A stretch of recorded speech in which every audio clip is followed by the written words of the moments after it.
ரம்யா சந்திரி பேட்டி. நீங்கள் எல்லாம் எப்படி இருக்கீங்க? நல்லா இருக்கீங்கன்னு நம்புகிறேன். நான் ரொம்ப நல்லா இருக்கேன். இன்றைக்கி நம்ம பார்க்க போகிற டிஷ் சீஸியான ஒயிட் சாஸ் பாஸ்தா. வாங்க எப்படி செய்யலான்னு வீடியோக்குள்ளே போய் பார்க்கலாம். குழந்தைங்களுக்கு பாஸ்தானா ரொம்ப பிடிக்கும். இது சீஸி பாஸ்தா, அதுவும் ஒயிட் சாஸ் பாஸ்தா. அதனால அதில் காரம் அவ்வளோவா இருக்காது. அதனால நீங்கள் உங்களோட குழந்தைங்களுக்கு பாஸ்தாவை கொடுத்தோன்னே 2 நிமிஷத்தில் காலி பண்ணிடுவாங்க. வாங்க எப்படி செய்யறதுன்னு பார்க்கலாம். தேவையான பொருட்கள்: ஒரு 6 பல் பூண்டு நான் நல்லா பொடிசாக நறுக்கி வச்சுருக்கேன். பாஸ்தா ரெசிபீஸ்க்கு எப்போதுமே பூண்டு நல்லா பொடிசாக நறுக்கி வச்சுக்கோங்க. அப்புறம் ஒரு 1/2 டீஸ்பூன் பெப்பர் எடுத்திருக்கேன். 1 கப்பு மிக்ஸ்டு வெஜிடபிள்ஸ் எடுத்திருக்கேன். வெஜிடபிள்ஸ் நீங்கள் எதுனாலும் சேர்த்துக்கலாம். காய்கறிகள் உங்களுக்கு பிடிச்ச காய்கறிகளை சேர்த்துக்குங்க. பிடிக்காத காய்கறிகளை ஒதுக்கிக்கலாம், பிரச்சனை இல்லை. தேவையான அளவு உப்பு, தேவையான அளவு எண்ணெய். 4 டேபிள் ஸ்பூன் வெண்ணெய் எடுத்திருக்கேன். ஆக்சுவலி இது க்யூப்ஸ் மாதிரி இருக்குது, ஆனால் மெல்ட் பண்ணால் 4 டேபிள் ஸ்பூன் வரும். அந்த அளவுக்கு நான் எடுத்திருக்கேன். அடுத்தது ஒரு 1/2 டீஸ்பூன் ஓரிகானோ எடுத்திருக்கேன். 4 டேபிள் ஸ்பூன் வீட் ஃப்ளவர் எடுத்திருக்கேன். கோதுமை மாவு எடுத்திருக்கேன். எப்போவுமே பட்டர் எவ்வளோ அளவு எடுக்கிறோமோ அதே அளவு கோதுமை மாவு எடுங்க. அப்போ தான் ஒயிட் சாஸ் நல்லா டேஸ்ட்டாக இருக்கும். அப்புறம் ஒரு 2 கியூப் சீஸ் எடுத்திருக்கேன். 2 கப் பால் எடுத்திருக்கேன். கொஞ்சம் சில்லி ஃப்ளேக்ஸ். 1 பேக்கெட் பாஸ்தா எடுத்திருக்கேன். 1 பேக்கெட் பாஸ்தா, அது வேகிறதுக்கு ஒரு 5-6 கிளாஸ் தண்ணி வச்சுருக்கேன். அப்புறம் கொஞ்சம் உப்பு சேர்த்துக்கிறேன். அதுலேயே கொஞ்சம் ஆயில் சேர்த்துக்கிறேன். அப்போ தான் பாஸ்தா ஒட்டாமல் வரும். பாஸ்தாவில் உப்பு நல்லா ஜாஸ்தியாகவே போட்டுக்குங்க. அப்புறமா அதை வடிகட்டிடுவோம். ஸோ உப்பு ஒரு கல் தூக்கலாகவே போட்டுக்குங்க. அப்போ தான் இந்த பாஸ்தாவில் நல்லா உப்பு சேர்ந்துருக்கும். பாஸ்தா வெந்துருச்சான்னு இப்போ பார்த்துடலாம்.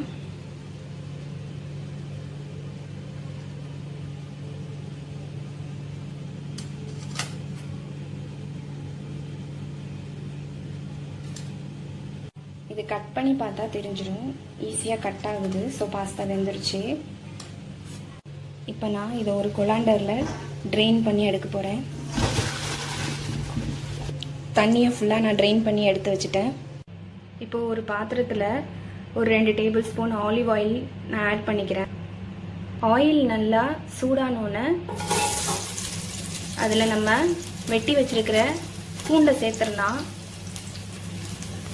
பூண்டு நல்லா 40 to 50 செகண்ட்ஸ் நல்லா ஃப்ரை பண்ணிவிடுங்க. அப்படி இல்லைன்னா அந்த பூண்டோட பச்சை வாடை போகிற வரைக்கும் நல்லா ஃப்ரை பண்ணிவிடுங்க. பூண்டு நல்லா ஃப்ரை ஆயிடுச்சு. இப்போ நம்ம வெங்காயத்தை சேர்த்துடலாம்.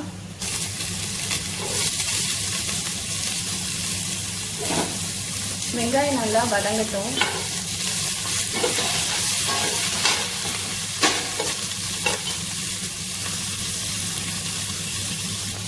ஒரு 30 செகண்ட்ஸ் நல்லா வெங்காயத்தை ஃப்ரை பண்ணிவிடுங்க. வெங்காயம் நல்லா வதங்கினோன்னே அதில் 1 கப்பு மிக்ஸ்டு வெஜிடபிள்ஸ் எடுத்து வச்சுருக்கோம். அதை நம்ம சேர்த்துடலாம்.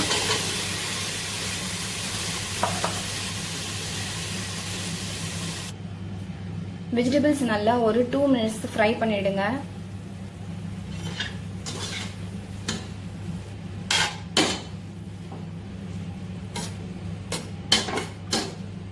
நம்ம சேர்த்த காய் எல்லாமே வெந்துடுச்சு. இப்போது இந்த ஸ்டேஜில் ஒரு 1/4 டீஸ்பூன் இல்லை ஒரு 1/2 டீஸ்பூன் நீங்கள் பெப்பர் பவுடர் சேர்த்துக்கலாம். சேர்த்துட்டு நல்லா மிக்ஸ் பண்ணிக்கங்க. இந்த காய்கறிக்கு தேவையான உப்பு சேர்த்துருங்க. நான் ஒரு 1/4 டீஸ்பூன் உப்பு சேர்த்துருக்கேன். காய் நல்லா வெந்துடுச்சு. இப்போ நம்ம ஸ்டவ் ஆஃப் பண்ணிடலாம். நான் இப்போது இந்த மிக்ஸ்டு வெஜிடபிள்ஸில் பாஸ்தாவை சேர்த்துக்க போகிறேன். மிக்ஸ்டு வெஜிடபிள்ஸில் பாஸ்தாவை இப்போ நான் சேர்த்துட்டேன். இதை நல்லா மிக்ஸ் பண்ணிவிடுங்க. வெஜிடபிள்ஸ் சேர்த்துட்டு நல்லா மிக்ஸ் பண்ணியாச்சு. காய்கறி பாஸ்தாலெலாம் கரெக்டான அளவு உப்பு போட்டுக்குங்க. அப்போ தான் இந்த டிஷ் நல்லாயிருக்கும். ஒயிட் சாஸ் செய்கிறதுக்கு ஒரு பாத்திரத்தில் பட்டர் ஆட் பண்ணிடுறோம். பட்டர் நல்லா மெல்ட் ஆகிடுச்சு. இப்போ ஒரு 4 டேபிள் ஸ்பூன் வீட் ஃப்ளவர் ஆட் பண்ணுறோம். கோதுமை மாவு ஆட் பண்ணிவிட்டு நல்லா வறுத்துக்குங்க. பச்சை வாடை போகிற வரைக்கும் நல்லா வறுத்துருங்க. பச்சை வாடை நல்லா போயிடுச்சு. இப்போ இதில் ஒரு 2 கப்பு பால் நான் ஆட் பண்ணுறேன். லம்ஸ் எதுவும் இல்லாமல் நல்லா மிக்ஸ் பண்ணிடுங்க.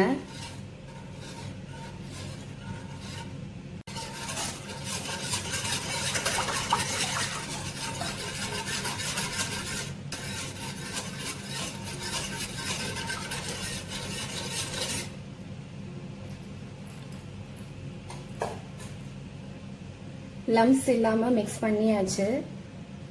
இப்போ இதில் இந்த 2 கியூப் சீஸ் வந்து நான் ஆட் பண்ண போகிறேன். அது திருவன சீஸ் இருந்ததுன்னா அதை லாஸ்ட்டாக கூட ஆட் பண்ணிக்கலாம். என்கிட்ட இப்போ கியூப் சீஸ் தான் இருக்குது, கட்டி சீஸ் தான் இருக்குது. அதனால் நான் இப்போவே இந்த ஸ்டேஜில் ஆட் பண்ணிட போகிறேன். இப்போ இதில் 2 கியூப் சீஸ் ஆட் பண்ணிடுறேன். இதை நல்லா மிக்ஸ் பண்ணிடுங்க. சீஸ் நல்லா மிக்ஸ் பண்ணிட்டேன். நல்லா மெல்ட் ஆயிடுச்சு சீஸு. கரண்டியில் நல்லா இப்படி ஒட்டி இருந்ததுன்னா இது ரெடி ஆயிடுச்சுன்னு அர்த்தம். இப்போ நம்ம 1/2 டீஸ்பூன் ஓரிகானோ, அடுத்தது கொஞ்சம் சில்லி ஃப்ளேக்ஸ்,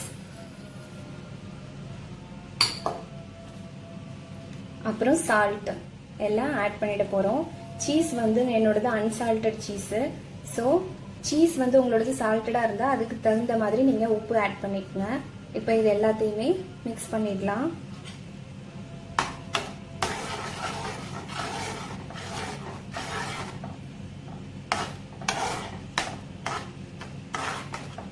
இப்போ நம்மளோட ஒயிட் சாஸ் ரெடி ஆயிடுச்சு.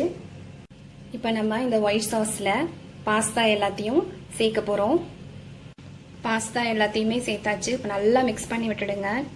பாஸ்தா நல்லா அந்த ஒயிட் சாஸில் கோட் ஆகுற மாதிரி மிக்ஸ் பண்ணிடுங்க. நல்லா பாஸ்தாவில் ஒயிட் சீஸ் சாஸ் மிக்ஸ் ஆயிடுச்சு. அவ்வளோதான், சீஸி பாஸ்தா ரெடி. கடைசியாக இன்னும் கொஞ்சோண்டு சில்லி ஃப்ளேக்ஸும் பெப்பர் பவுடரும் ஆட் பண்ண போகிறேன். நல்லா மிக்ஸ் பண்ணிடுங்க. அவ்வளோதான், ரெடி ஆயிடுச்சு.